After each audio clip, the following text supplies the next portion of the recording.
Okay, we're going to get this STAX project started, and we're going to start off with the Pro BIOS system because this is going to be the probably the hardest part to work out. So, as you would have seen in the other video, we're starting with this little guy. This crazy little thing takes 5 volts DC and converts it to 600 volts DC. Now, it's supposed to scale based on the voltage you put in up to 5 volts, but there's a lot of things we don't know about this. We don't know the pin out. It's not even in the data sheet, which is freaking ridiculous. We don't know what sort of safety features it has. Like, does the output voltage drop with load? Does this thing cap out at 5 volts, or will it go beyond that and keep increasing its output voltage? So there's a few unknowns in regards to this that I need to figure out and work out what we need to come up with in regards to safety. So we've got some capacitors here which will go on the bias side. So these are 1000 volt caps. I've got a few different versions to try. These resistors are rated for 1 kV also, and these are the ones I intend to use, and I've already calculated that at 600 volts, these resistors should be about 160 milliwatt dissipation on the output. So that should keep this under a reasonable load so it's stable. That's what I'm pondering in my head anyway. And it also helped bleed the capacitors off when we turn it off, because don't need to tell you, 600 volts DC kept in these caps, not a good time if you touch them. So yeah, let's get started. We're going to pop this on a breadboard and just sort of mock it up, take it one step at a time. This is going to be hooked up to my lab power supply in the beginning to feed it voltages up to 5 volts to see how it scales and where we need to be. And then we're going to move on to the second part of this, which is to build a regulated adjustable 5 volt circuit to power this thing. All right, let's get started.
All right, I think we're at the point now where I'm going to sort of call this moderately done.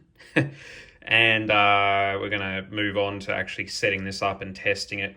So you would have seen in the time lapse, this has been a lot of work. Like in the video, it was only a few minutes, but this took multiple days of laying things out and just sort of playing around, testing off camera, and just sort of figuring things out. So the idea of this at the moment is to take 12 volts in here, to regulate it down and control it very tightly, put it into this DC to DC converter, and then steps it up to the 580 volts that we want. Now, If I turn this on, that's going to beep constantly. You can see we're at about 580 volts, close enough. That is the voltage that is going into the DC to DC converter. That is rock solid. Any variance here is from the actual converter, not from what it's being fed. And up here, we have solid 12 volts going in, around 86, 87 milliamps of current draw. Most of that is into the regulator. The regulator is not very efficient. The converter is actually very efficient by itself. Don't know if we're going to stick with this regulator yet, but there's no reason why we can't. I mean, we don't care about efficiency too much with this. So yeah, there's our output voltage. That's what we're putting in. That's the regulated voltage. So we're all good there. Just a bit of a side note. I've added a fuse here at the last minute. That's 100 milliamps and 86, 87 milliamps. So that's right near the limit. The idea is that if this thing went out of control, and I can never get on this trim pot, there we go. So yeah, we can adjust the voltage up, down, and I can set it to basically anything I want, but as the voltage drops, the current drops. So at some point, and this thing does not have a high voltage cutout, I've noticed, it will just pop that fuse. And this is sort of a cheap and cheerful cutout at this point. This is not the final thing. We're going to be doing something a bit more robust, but this will do for the time being. So let me just disconnect this and I'll show you the what we actually have here.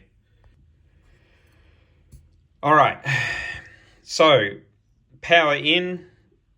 I've followed basically the schematic for this regulator. This is an LM317. Added variable resistor here so we can adjust the voltage. I've spec'd it based on a calculator, which gives me up to about 5.2 volts maximum, which we're not going to use, but that's the window that we're working in. We have an input fuse here that's, you can just unscrew it and swap out the fuse. It's 100 milliamps. It's right near the limit of what it will do before it pops at the moment. So that's just a safety measure because I don't really want to destroy my ear speakers. Capacitance is all sort of up in the air at the moment. I've used what would be considered generally acceptable, and it's working. So we've got the DC to DC converter here going into the main filter cap, which is 1 kV, and that's holding the charge. And there's a bleed resistor here and a ceramic 0.1 capacity here for filtering, and I don't know if it'll make a difference or not, but it's there anyway. So you can see these jumpers here, here. They've been added in at various points so I can cut the circuit, put my multimeter across it, and measure the current that is going through that area. And there's a lot of questions about how much current Electrostatic ear speakers actually use, so I want to test that. So I can pull that jumper and then I can put my multimeter across and measure the current, and I can go pretty low in current measurements. These are the ballast resistors, which are 2.2 meg and 4.7 meg ohm, which is what STAX commonly uses for the bias. And I've added a jumper here so I can switch between each resistor to do a bit of testing and see if one's better than the other. I don't think it is. It'll probably be 4.7 and that'll be it, but we can test it at the very least. This is the output bias screw terminal, which is just for convenience at the moment, and grounding here, which we'll be using to hook up the transformers. So that's pretty much it.